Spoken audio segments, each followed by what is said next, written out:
My name's Nate. I'm 34, and if there's one thing I've learned the hard way, it's that being the reliable one in the family comes with a price tag, and not just a financial one. For most of my adult life, I've been the guy they call when the rent's due early or the car won't start or someone accidentally spent their utility money on a spontaneous trip to Miami. And like a fool, I'd show up. I'd wire the money. I'd help fix the mess. Because I thought that's what family did. So when my little sister Emily got engaged last year, I was genuinely happy for her. She's 27, bright, creative, and the golden child. Even if she's never held a job longer than 6 months and once said, completely seriously, that bills are a social construct.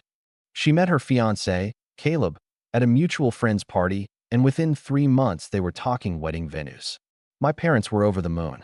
My mom gushed about the perfect match, while my dad was already showing Caleb the ropes on grilling and lawn maintenance like he was prepping him for a suburban Olympics. Here's where it gets complicated. I offered to help pay for the wedding. Not in a hey, I'll chip in sort of way. No, this was a full, I've got the venue, catering, and flowers covered kind of offer. I didn't do it for show. I just knew my parents were already strained financially, and Emily had champagne taste on a Capri Sun budget. She cried when I told her. Said I was the best big brother ever. Caleb even shook my hand like we'd just closed $1 million deal.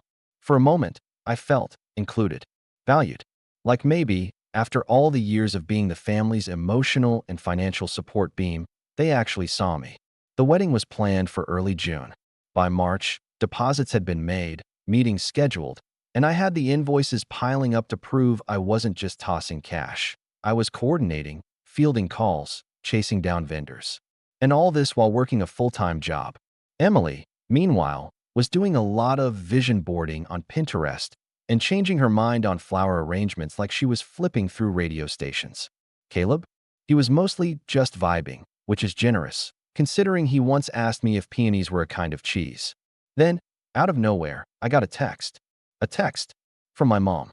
Hey Nate, just a heads up, Emily and Caleb think it might be best if you don't come to the wedding. He feels like you being there might make things awkward. I stared at it for a good minute, waiting for the punchline. Nothing. No call. No explanation. Just a little electronic gut punch with a smiley face at the end, like she was telling me they were out of almond milk. I didn't answer right away. I didn't trust myself not to say something I'd regret.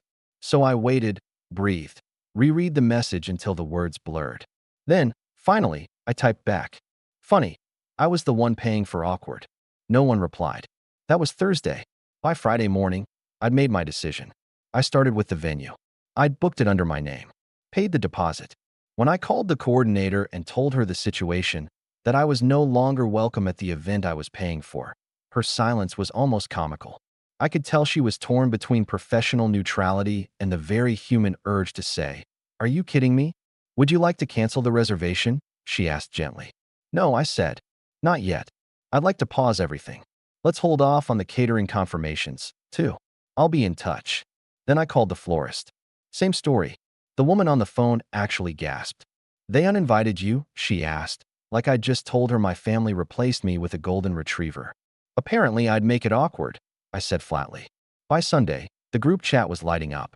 Not with concern, mind you, but with logistical panic. Emily messaged first. Hey, so the florist said something about things being on hold? Can you just confirm you're still good for everything? Caleb's parents are asking. No apology. No explanation. Just a casual segue into assuming I'd still be footing the bill like a good little credit card with legs. I didn't answer. Monday, my dad called. That was rare. He's not a talk feelings kind of guy, more the fix it or ignore it type. Nate, he said, with that practice sigh that made everything sound like my fault. Look, your sister's under a lot of pressure, and Caleb's just trying to make sure things go smoothly. Maybe you can come to the reception. No hard feelings, right? No hard feelings? I repeated, blinking. I've been planning and paying for this wedding for 6 months. They kicked me off the guest list like I'm the weird coworker they felt obligated to invite. And you want me to just shrug and write the check? Son, don't be dramatic. I hung up. And that, apparently, was the spark. Because the next day, Emily sent a message that read more like a legal notice. If you're going to be petty about this, just say so. We still need the vendors confirmed. I hope you're not planning to mess everything up over one little misunderstanding. One little misunderstanding. I stared at that phrase like it was in bold neon letters, as if being told I wasn't welcome at the wedding I was financing was a minor hiccup, like forgetting to RSVP or showing up late. So I made another round of calls. The venue? Canceled. The deposit? Non-refundable, but I didn't care. Catering? Pulled the plug. Flowers? Same deal. Each vendor offered the same mixture of sympathy and disbelief. One of them even said, "You're handling this way better than I would." I wasn't sure I was handling it well at all. My hands were shaking after the last call. Not from anger, from hurt. The kind of hurt that bubbles up when you realize the people closest to you don't actually see you. They just see what you can offer. I didn't post anything. I didn't warn them. I let the silence build. And then the real show started. The next morning, my phone buzzed so hard it slid off the counter. Missed calls. Dozens. From Mom. From Emily. From Caleb. Even Caleb's mom, whose number I didn't even have saved. I didn't answer any of them. But I did open one message, from Emily. It just said, "What did you do?" What did I do? I stopped being the ATM. I stopped letting people walk over me while smiling and calling it love. But of course, that wasn't how they saw it. Because within minutes, the group chat lit up like a bonfire of entitlement. My mom chimed in first, typing like she was giving a press conference. "Nathan, you're making a scene. It's not too late to fix this.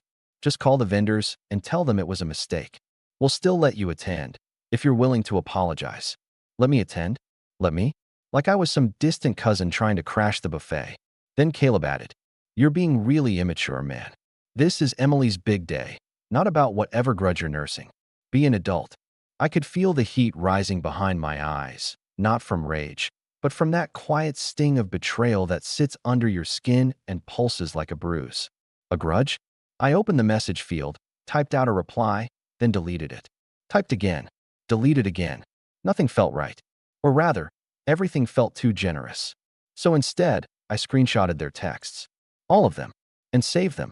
Just in case. Then I went for a walk. The thing about betrayal is that it doesn't shout. It whispers. It creeps in slowly, disguising itself as jokes you let slide, jabs you pretend didn't sting, expectations you meet even when they're absurd.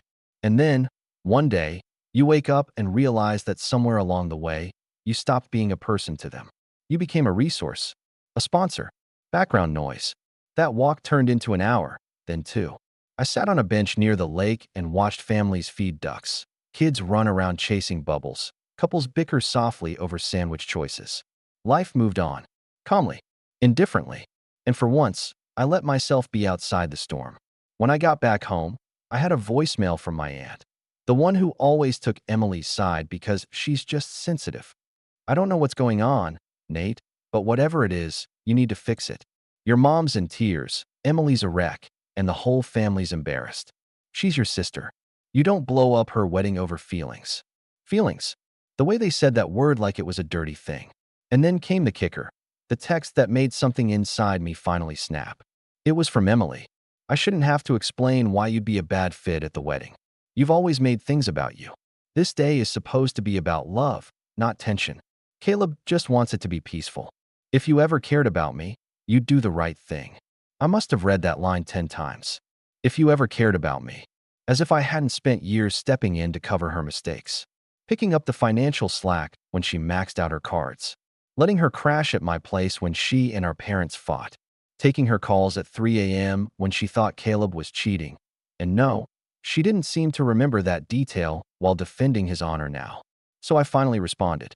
Just 5 words. "Tell Caleb to pay up." No emoji. No punctuation. Just that. The silence afterward was delicious. Like a moment of calm before the thunder. I imagined the look on her face reading it. The slow dawning horror of what it meant. Because here's what they hadn't thought through. Everything was in my name. The venue. The food. The flowers. The DJ. Even the backup photographer they wanted just in case. They'd let me run the logistics so they could focus on colors and hashtags. And now, they were holding a wedding with no location, no meal, no music, and no centerpieces. But the best part? They'd already printed the invitations, sent out the RSVPs, bragged to everyone about how elegant and Pinterest-worthy the whole thing was going to be. And now, with 2 weeks to go, they were scrambling. Over the next few days, I got messages from people I hadn't heard from in years. Cousins, distant relatives, a couple of Emily's friends who used to flirt with me in college before I became just Nate. They all had the same angle, some variation of, "Hey, man, what's going on? Heard there's drama. You okay?" Followed by, it is kind of a big deal, the wedding and all. Think you'll come around?" I didn't reply. Instead, I sat back and watched the digital dominoes fall. Then came the call I'd been waiting for. From my mother. Not a text. Not a voicemail. A full, unfiltered call. Her voice was tight, brittle, like glass about to shatter. "Nathan, I don't know what kind of point you think you're making, but this is not how family treats each other." I said nothing. Let the silence stretch. "You're humiliating us." Emily's beside herself. Do you want her to have a breakdown right before the happiest day of her life? Still silent. "Nathan, say something." I finally exhaled. "You told me I wasn't invited." That was a misunderstanding. Caleb was. You agreed with him. I didn't think you'd take it so personally. And that was it. That line. That one line. Like I was the unreasonable one for not smiling while they erased me from my own generosity. I hung up. 5 minutes later, Caleb tried calling. I didn't answer. Then a text. "We'll pay you back. Just give us time." But time wasn't what they needed. They needed a mirror. And I had every intention of holding it up. Because what came next? Oh, that was going to be the real wedding surprise. The next few days were pure chaos. Not for me, but for everyone else. I spent most of that week in quiet peace, going to work, grabbing coffee, hitting the gym, even reading for fun, something I hadn't done in months. But I kept my phone on, not because I wanted to respond, but because I wanted to see. I wanted to witness what happened when people finally realized the bridge they burned was the one holding up their perfect day. By Thursday, Emily's Instagram went on lockdown. The wedding planner had apparently quit when it became clear they couldn't pay the balance. Caleb's mom started calling around to her friends, begging for any connections to last-minute venues, which, in early June? Good luck with that. The only things left were outdoor gardens or restaurants with plastic chairs and sticky menus. Then came the real gem, a group email. A mass message that I wasn't supposed to see, but got forwarded to me anyway by my cousin Tori, who was always secretly rooting for me even though she played nice with the family facade. The subject line? Urgent. Help save Emily's wedding. And the email? A long, dramatic plea about how unforeseen issues caused some of the vendors to fall through, and how the bride and groom were trying to pull together a miracle with limited funds. It ended with a link to a crowdfunding page titled Support Emily's Dream Wedding and a suggested donation of $250 per guest. I laughed out loud when I saw it. No explanation. No accountability. Just digital panhandling with a pretty bow on it. The page raised $90 in the first day. Half of that was from someone named Caleb's coworker who left early. By Friday, things started unraveling publicly. Caleb's best man posted something vague but sharp. Crazy how some people will build your wedding, then blow it up because they weren't the center of attention. Some folks got real villain origin stories. I didn't respond. But again, Tori did. In the comments, she just said, "You mean the guy who paid for everything and then got kicked off the guest list? That villain." 12 likes and won this you. GIF later, the thread was deleted. That night, my dad finally broke his silence. I came home to a voicemail I had to replay twice just to fully absorb the audacity. "Nate, this has gone far enough. You've made your point, okay? We get it. But you're punishing everyone, not just Emily. Think about the family. Think about what you're doing to your mother." That line hit me harder than it should have. What you're doing to your mother. As if I hadn't spent the last decade trying to please my mother. As if I hadn't been the one silently fixing things while she praised Emily for every minor adulting task, like it was Nobel Prize material. I sat on the edge of my bed, listening to that message on repeat. I wanted to scream. Instead, I pulled up the saved screenshots of all the texts, the ones where they told me not to come, where they accused me of being immature, selfish, dramatic. And then, I drafted an email. Not to them, to everyone else. Every guest invited to the wedding. Tori helped me compile the list. She had access to the invite. Emily had bragged about using her as a planning assistant before she got cut out of the final decisions. I spent half the night writing, rewriting, and then finally hit send around 2 a.m. It wasn't angry. It wasn't vengeful. It was just honest. Subject line, why I won't be at Emily's wedding. The body of the email was straightforward. I explained that I had funded the majority of the event as a gift, only to be told I was no longer welcome because I might make things awkward. I detailed how I had quietly withdrawn my support, not out of spite, but out of self-respect. I made it clear I wasn't asking for sympathy, just clarity, and then I closed it with a single sentence. I hope the wedding goes beautifully, and that next time, people remember who was really standing behind the curtain making the show happen. I didn't expect much. Maybe a few polite responses, maybe some unsubscribes. But by noon the next day, my inbox looked like a live chat room. 37 replies, most of them supportive, a few apologetic, some shocked. 2 guests said they'd be skipping the wedding entirely. One guy, Caleb's cousin apparently, said he wished he'd had the guts to do what I did when his sister pulled something similar years ago. But the best part? Someone forwarded me Emily's reply email. She blasted me, said I was vindictive, bitter, and emotionally manipulative, claimed I was always jealous of her happiness and that I waited for the perfect moment to ruin her life. She accused me of turning the family against her for attention and ended the email with, "You've made sure no one will forget you. I hope you're proud." I didn't reply. I didn't need to, because less than 24 hours later, Emily's wedding day arrived, and so did something else, something she never saw coming. Emily's wedding day dawned warm and cloudless, picture perfect, at least from the outside. A few of her friends still posted filtered stories early that morning. Group selfies in pastel robes, champagne flutes in hand, captions like, "She's getting married," and "Time to celebrate love ring bouquet." But if you looked closely, you'd see the cracks. There were no shots of the venue, no flower arrangements, no beautiful wide-angle tables with place cards and crystal, just close-ups, cropped, tight, desperate. By 10 a.m., the ceremony location had shifted to a public park on the outskirts of town, the only place they could book with less than 48 hours' notice. No one mentioned that in the captions, of course. But the folding chairs on slightly uneven grass and the beige pop-up tent Caleb's dad brought from his garage said plenty. I didn't go. Of course I didn't go. Instead, I got a text from Tori, who did attend. Out of loyalty? Curiosity? Probably both. She didn't say much, just sent a photo with a message. They're calling it an intimate rustic vibe. The DJ's a Bluetooth speaker. I stared at the image for a long while.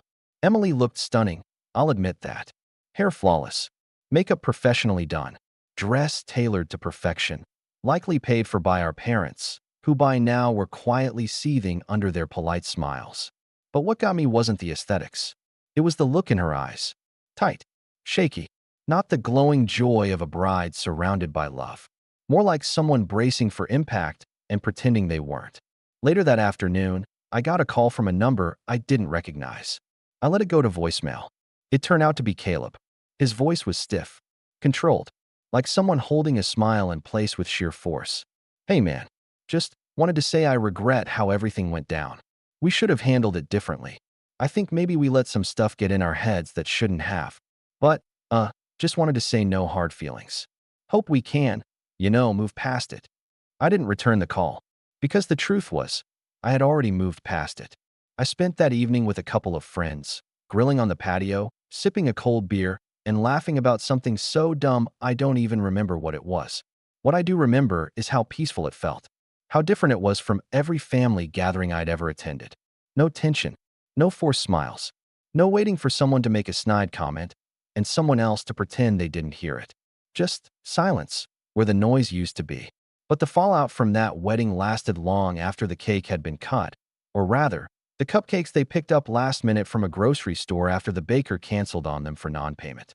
2 days later, my mom showed up at my apartment. I didn't open the door. She knocked for almost 10 minutes.